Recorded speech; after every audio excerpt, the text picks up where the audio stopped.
Voilà, ça nous fait un grand plaisir déjà qu'on voit de tels événements qui s'organisent à Tunis ou dans les autres pays de Maghreb, parce que ça prouve qu'il y a un grand intérêt dans le contenu sur Internet et les meilleures façons de trouver ce contenu-là de façon pertinente. Et il n'y a pas mieux que les professionnels de recherche, de search, de SEO, de façon générale, qui maîtrisent ce concept-là. Et bien sûr, nous, en tant que moteur de recherche, on s'intéresse à ça.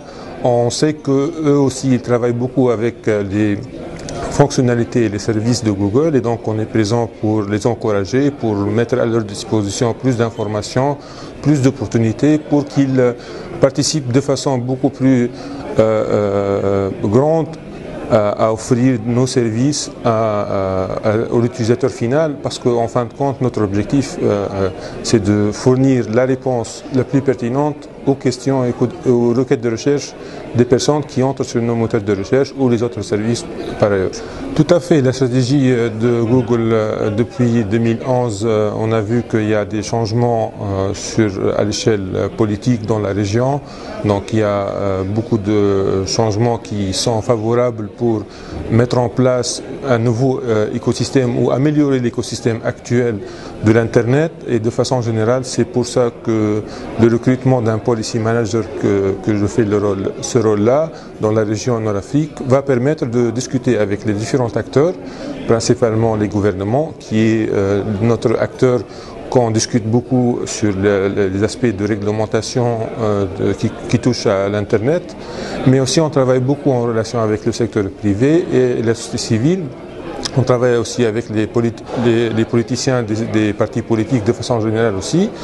Et notre stratégie, c'est tout simplement se concentre principalement sur l'accès, donc permettre beaucoup plus d'accès aux personnes, parce que ces personnes-là ont besoin quelque part d'accéder à Internet pour arriver à nos services.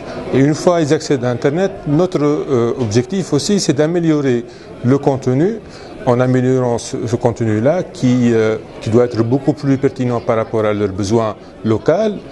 Donc de cette façon-là, nos réponses, comme j'avais dit, se verront beaucoup plus pertinentes. Donc si quelqu'un est en train de rechercher un restaurant à la Marsa, il doit trouver des réponses qui concernent des restaurants à la Marsa et pas des restaurants à Paris ou à Lyon par exemple. Donc on a plus besoin d'un contenu qui est pertinent par rapport aux besoins.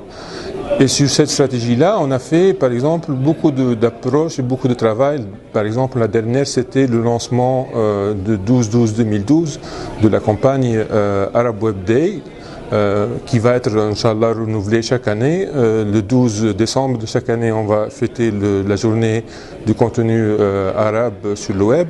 Et ça, c'est pour, en fait, on a trouvé que le contenu arabe sur le web ne représente que 3%.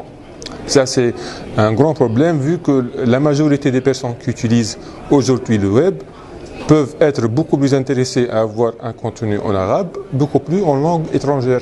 Et donc, on encourage les personnes et les créateurs, éditeurs de contenu à mettre beaucoup plus de contenu, que ce soit en langue arabe ou aussi en langue française ou autre.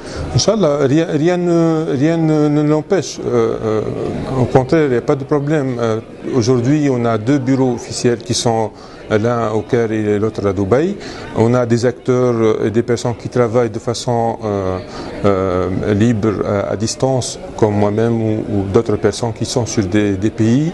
Mais pour la région de Maghreb, aujourd'hui, le plus intéressant, c'est de s'assurer que l'écosystème soit construit de façon beaucoup plus solide. On a besoin d'avoir plus d'acteurs qui font plus de choses dans le métier.